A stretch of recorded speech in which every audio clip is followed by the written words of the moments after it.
Gloria Diaz, hindi type ang mga candidates na sa beauty pageant na nagpapa-genius kung sumagot. Alamin sa Showbiz Spotlight ni Anton.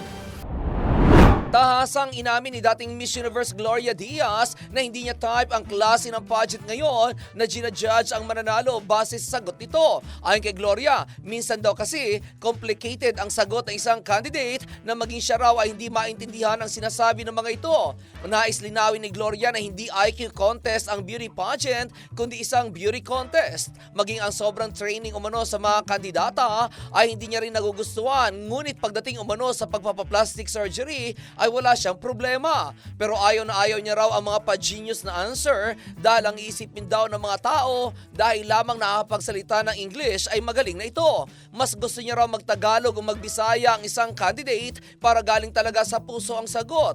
Ayaw niya rin daw ng masyadong trained na pati pag-ikot-ikot, pati tingin at pagtayo ay trained, tapos pagtalikod umano ay iba na ang mga ito. Mas gusto niya raw makita ang mas natural na galaw ng mga sumasali sa isang pageant. At iyan aking balitang showbiz para sa impilang may todong lakas, DWIZ.